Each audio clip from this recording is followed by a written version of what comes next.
isn't it a shame that Jake Wood didn't buy the Olympia back? I know it's back in, but imagine, I think things might have gone a bit differently, mate.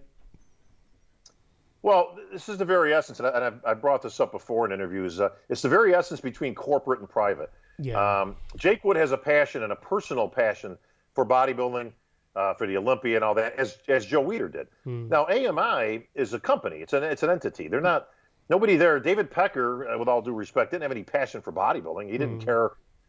Listen, it could be the Olympia. It could have been any other of the 100 acquisitions that he had made during his tenure there as CEO of AMI. So it was just a business venture to him. But there was, we spun wheels for the better part of 14 years doing pretty much the same thing. Again, not like we had bad Olympias. We had some great moments and some great Olympias, which Peter was very much a part of, even to that point. But from a sport aspect, we didn't really do much in that time. We didn't elevate anything. We didn't, quote, bring it back to the fans as Jake would like to do. Yeah. And, we've got a lot of plans in the works for that under the direction of Dan Solomon, my good buddy, and, of course, and Tamer El-Gindi and Tim and the crew. And, we've got a lot of people that are involved in that, and especially the Wings of Strength crew, because the girls are very much involved as well with this new integration for the Olympia.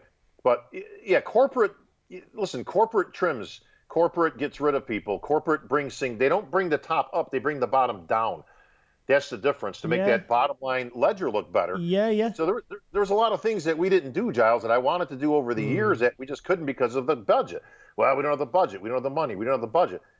Well, listen, it takes money to make money. Jake gets that. Unfortunately, his timing couldn't be worse. I know. But listen, Jake ain't going anywhere for a long time. So he's in. He gets it.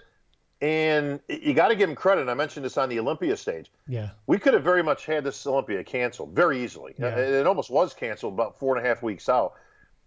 Thank God for Dan and the crew, putting the pieces together in a short time that they had. But every single thing that would have told Jake, why don't you bring the prize money down? This year is not going to be good. He said, no, bring it up. He says, why don't we go for a smaller venue, smaller stage, since we can't have an event? He says, no, make it bigger. I want the biggest stage you can and we did. 300 foot. Biggest stage in history. 300 foot. Listen, maybe we should do an invite, or maybe we should trim the roster since we don't have the money. He says, no, whoever qualifies, and actually let's have as many qualifications as we had. We qualified more people this year than any of the year in Olympia history. So records are made to be broken. Even in this year, which we're not going probably not going to be the greatest financially, Jake gets it, man. It's an investment, and all this is going to go a long way towards the future of the Olympia. Listen, people were pretty pleased with what we did this year. What do you see when we got a full year of prep and we're in one place at one time? Bob, it was unbelievable. I watched the live stream. I stayed up to about 5 a.m. watching it, and I was glued. I mean, I was just like you said. If they can do that this year with all the restrictions and moving the venue 5 weeks before, imagine what they could do next year.